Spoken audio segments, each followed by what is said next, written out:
Are you scared? Happy Halloween! It's the Resistance Report for October 30th, 2017, where we provide context and connect the dots. I'm sorry for this. I just couldn't resist. Today's theme is Trump's obfuscation. He's enveloping almost every issue he doesn't want the public to focus on inside a cloud of chaos and confusion. Chaos and confusion. This is the president of chaos and confusion and big lies. Let's not forget the big lies. Big lies are part of the chaos and confusion. First dot tonight is the indictments of two of Trump's campaign aides, campaign chairman Paul Manafort and his assistant Rick Gates. So here you have Manafort and Gates.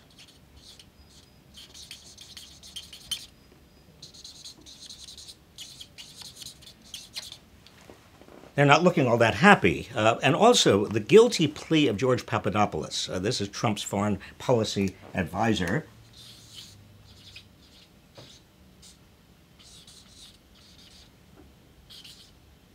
I'm not going to write out Papadopoulos. That would take me too long.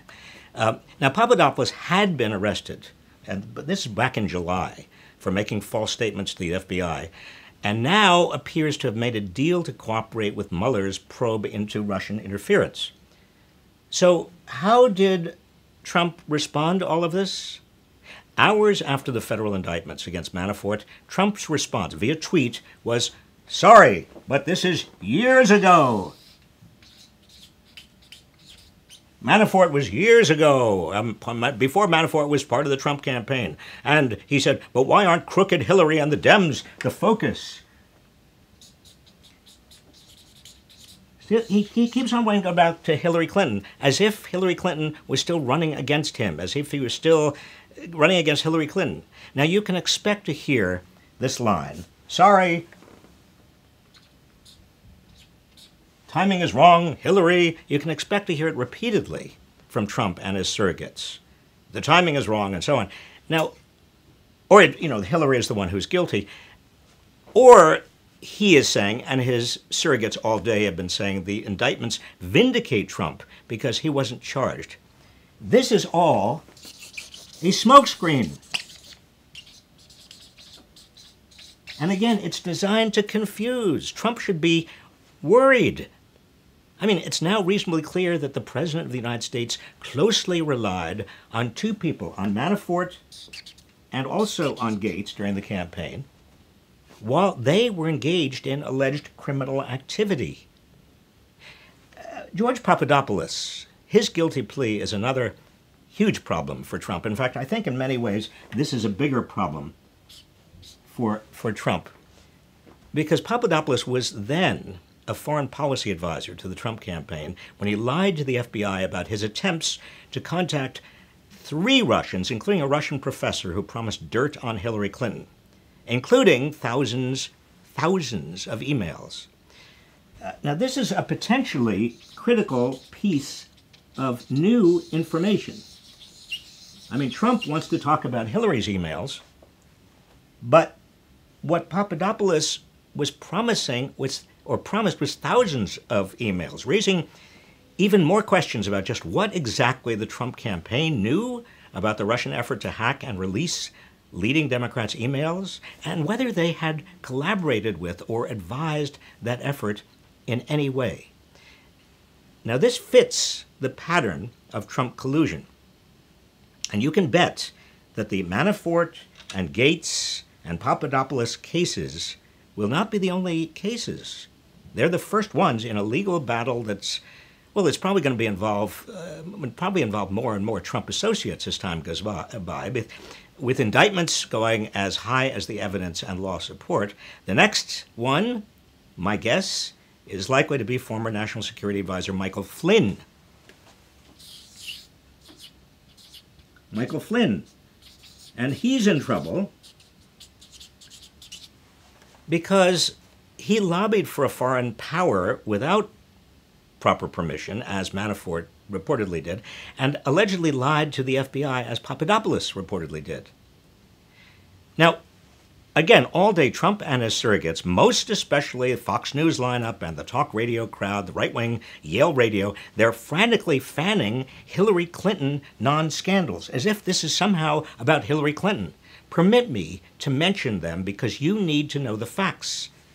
One non-scandal is the uranium deal. They keep talking about the uranium deal. You've heard about this. Whenever news about the Russian investigation heats up, Trump uses the so-called uranium deal to suggest that Russia had gained something from Clinton in exchange for money.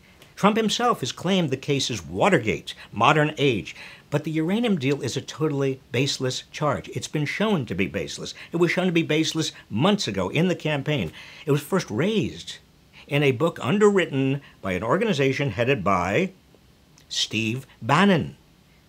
It alleges that Hillary Clinton approved a deal in 2010 giving the Russian Nuclear Energy Agency a controlling stake in Uranium One. That's a Canadian-based company that had mining licenses for about 20% of U.S. uranium. Trump, during the campaign, falsely claimed that Clinton gave 20% of our uranium, gave Russia for a big payment, but numerous fact checks have found no evidence Clinton even was informed about the deal. The Treasury Department was the key agency that headed the Committee on Foreign Investment of the United States, which approved the investment. Clinton did not participate in that decision. The deal was also approved by the Nuclear Regulatory Commission. Ultimately, only the president could have blocked or suspended the arrangement. And so, again, more obfuscation. Hillary, Hillary, Hillary. That's all Trump wants to talk about. The more he talks about Hillary, the closer the vice gets. The other attempt by Trump and his surrogates today to sow confusion has to do with a so-called dossier concerning Trump and Russia, written by a man named Christopher Steele. Now, I'm not going to get into all of the details, because if I get into the details, then I'm playing right into the Trump obfuscation. I'll just say Steele is a former British intelligence officer who produced his memos under a contract with a firm called Fusion GPS. That's a strategic intelligence firm run by former journalists.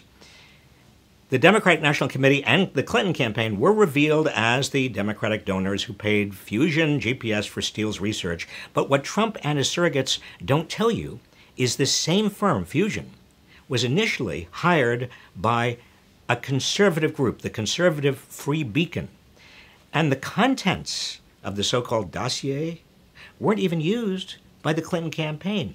What they also don't tell you is that in another assignment, Fusion had been hired by a U.S. law firm early 2014 to assist on the defense against a civil action filed by the U.S. government alleging fraud by Privizon Holdings. You're going to hear more about Privizon Holdings. Privizon is owned by Denis Katsev, the son of a senior Russian government official. Now, this is relevant because Natalia Veselnitskaya, you remember her? She was working in that same law firm on the Privizon case. She met with Trump campaign officials at the Trump Tower in June 2016, including Donald Trump Jr., campaign manager Paul Manafort, Jared Kushner. Donald Trump Jr. agreed to meet with Veselnitskaya after an intermediary promised dirt on Clinton. She arrived with a memo containing talking points that had been previously shared by Yuri Cheka, Russia's prosecutor general, who is known as a master of collecting compromising information on his political foes. In other words, all the evidence, wherever you go, all of the evidence keeps on pointing where? It points back to Trump. To collusion between the Trump campaign and Russian operatives. The real question, and it's going to be the question that is going to preoccupy us for months, maybe a year, maybe more, is what did Trump know and when did he know it? This is the Richard Nixon question. But here's the thing. Trump wants the public to be so confused by the smokescreen he's creating about Hillary, about timing, about everything else, that the public will conclude, as did the editorial board of the Wall Street Journal. Did you see that editorial? I mean, shameful. The Wall Street Journal editorial board concluded that there should be an investigation not into Trump's campaign, but into the Democratic Party, the FBI, the special counsel Robert Mueller. I mean, I always assumed that even the editorial board of the Wall Street Journal had some integrity, would not take part in this obfuscation, this kind of game. Now, the second dot on obfuscation, as long as we're on the theme of obfuscation. Today, White House Press Secretary Sarah Huckabee Sanders, she dismissed the federal charges. She said that let's not talk about them. She tried to keep the attention on the GOP tax plan, the overhaul that's supposed to be introduced this week. Well, yes, she wanted to do that, and she did it in a very funny, very interesting way. By the way, she's not related to Bernie. This is another area where Trump and his White House are using big lies and obfuscation to confuse the public. Huckabee Sanders, she opened today's briefing with a lengthy fable designed to show why the rich won't really be the big winners from the tax plan. But instead, she actually showed they would be. And I'm not going to go into the fable in a lot of detail, but it's just interesting. In her fable, now listen, there are 10 reporters. They go out for a beer. The bill comes to $100. She says, if these 10 reporters pay their tab the way we pay our taxes, she said, one of the 10, the richest one, would pay $59 of the $100. And the bartender then decides to give them a break and charge only $80 for the beer. So, she argued, it would be only logical and fair that the richest reporter gets the biggest part of the break. In other words, because the rich pay more in taxes, a tax cut should logically and fairly reward them with the biggest tax break. Hello? She just admitted that the rich will be the biggest winners from the Trump Republican tax plan. But here's the thing. There is nothing in terms of logic or fairness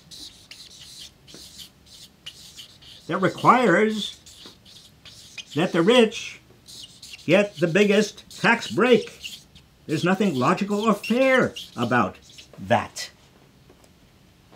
Especially when the rich in America are now richer than they've ever been in history, when the richest 0.1% has as much wealth as the bottom 90% put together. I mean, if we're talking about tax reform, why shouldn't the middle class get the biggest benefit? Why shouldn't the poor get a larger earned income tax credit? Why shouldn't... Here's something I would really like the Trump administration to suggest, to propose. The first $10,000 of everyone's income be exempt from Social Security payroll taxes. You see, what they do when they're talking in fables about the richest top 10% or 1% paying the hugest, largest share of total income taxes, they don't talk about payroll taxes. They don't talk about Social Security taxes. They don't talk about state taxes, local taxes, sales taxes. Another lie they are peddling is that the corporate tax cuts will boost wages for American workers. That's baloney. Executives and shareholders will reap the biggest rewards. Trump and his aides are putting out another smokescreen, folks. Big lies, big confusion, obfuscation. Oh, one final dot today. Along the same lines, remember, we connect the dots. The theme is obfuscation. It's about the Affordable Care Act. Today, the Trump administration highlighted Obamacare's increasing prices and shrinking insurer choices as so-called proof that the health care law has failed. The U.S. Health and Human Services Department, the agency that's responsible for overseeing Obamacare, blasted the law today as it released a report on health plan choices and premiums for 2018. And this is what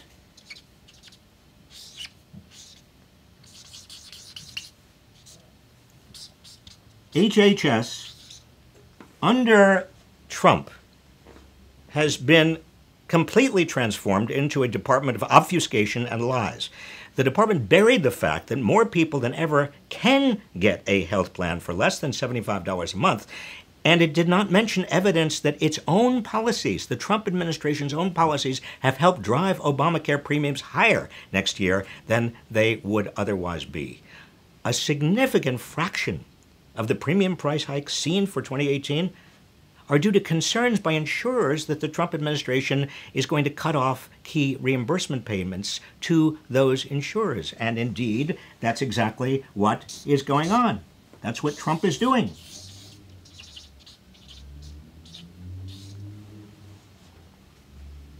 Oh, and the administration is also burying the fact that there's even an Affordable Care Act available, whose open enrollment period starts Wednesday and has been reduced to just 45 days. Doesn't want to tell anybody, doesn't want anybody to know. This is what we are dealing with, folks. Whether it's the Russian connection or taxes or the Affordable Care Act, what we get over and over again, lies, distortions, confusion. This is the Trump administration. This is the President of the United States. This is Donald Trump. And now for your questions.